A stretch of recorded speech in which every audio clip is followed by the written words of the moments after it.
When joining by electrofusion, the use of appropriate tooling is crucial for the welding of long-lasting, reliable joints. Our recommended toolbox includes the following items: a sharpened hand scraper for small diameter pipe, a measuring tool, an indelible marker, a spanner, pipe clamps, a pipe cutter, lint-free wipes,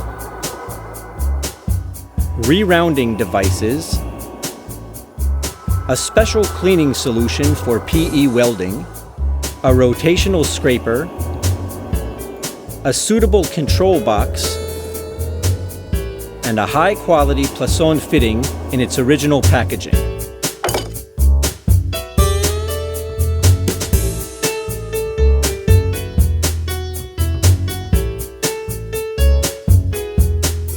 Sand and mud shorten the lives of cutting blades and should therefore be avoided. The first thing to do is to clean the pipe with water in order to remove abrasives from the surface. Don't forget to dry the pipe with a lint-free cloth. The correct cutting tool will give you a clean, square cut that is essential for a good joint. We recommend the use of pipe shears for small diameters and rotational cutting tools for large diameters.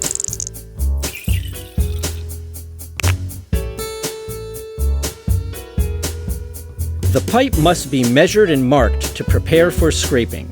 Measure half the length of the fitting. Add 2 centimeters and mark the pipe.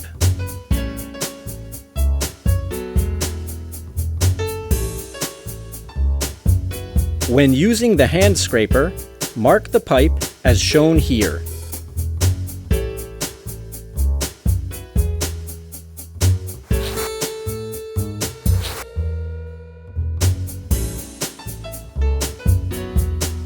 Good scraping will make those marks disappear. When you're done, chamfer the end for easy pipe insertion and make sure to remove all the scrapings. Mark the pipe this way when using a rotational scraper.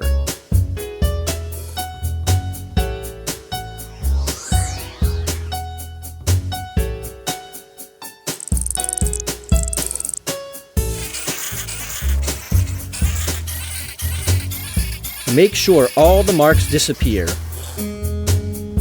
And don't forget to chamfer the pipe end to remove the sharp edges. At this point, it's important to mark the true insertion or the stab depth. Measure the length from pipe stops to fitting end and mark it on the pipe. Oval pipe can be an obstacle to forming a high-quality joint. Much of the pipe we encounter is not perfectly round, and re-rounding is therefore an essential step of the process. This is especially true with large diameter pipe. As shown here, clamps are placed close to the insertion depth mark in order to re-round the pipe end. The final step before installation is cleaning and degreasing. This is performed with a special cleaning solution for PE welding, as any other fluid may do damage to the joint.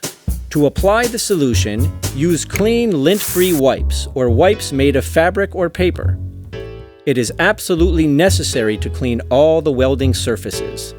Once these surfaces have been cleaned, you should not touch them with your hands. Since a clean, dry surface is fundamental to good welding practice, Plasson provides fittings in sealed plastic bags. Remove the fitting from its original packaging only when you are ready to degrease it and install it on the prepared pipe. We recommend that you clean the fitting as well, even when it is in its original packaging.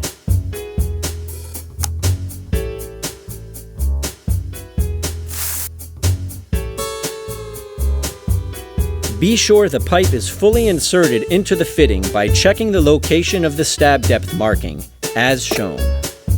Plasson recommends the use of alignment clamps for the dual purpose of relieving stress in the joint and preventing joint movement during fusion. Clamping reduces the risk of short circuits and ensures trouble-free fusion. Also be sure to cover the ends of the pipe as shown to prevent the uncontrolled movement of air during welding. Now that we have completed the preliminary steps, we turn our attention to the controller and generator. First, make sure the gas tank is full. Then start up the generator. Once the voltage is stable, connect the control box to the generator. Then connect the terminals to the fitting. The fusion time may be set automatically by a self-recognition resistor. Other options include a barcode reader and manual input. The correct fusion time is shown on the barcode label on each fitting. Be sure to check that the fusion time on the controller screen is identical to the fusion time on the barcode label. For the duration of fusion and cooling, the joint is sensitive and should be left undisturbed. Leave the clamps and re-rounders in place.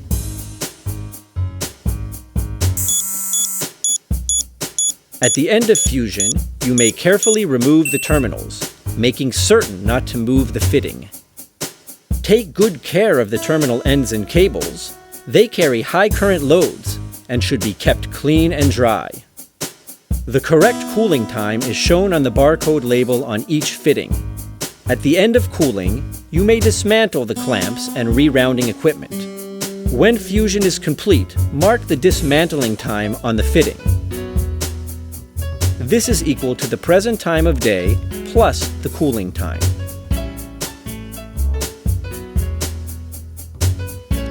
Since pressure testing requires lower temperatures in the joint, we recommend waiting 4 times the cooling time after fusion before beginning pressure testing. Get it right the first time. If you follow the instructions in this short film, you should achieve excellent, long-lasting joints. Remember, slow and steady wins the race. Plasson, global presence, local commitment. Our representatives are always at your service.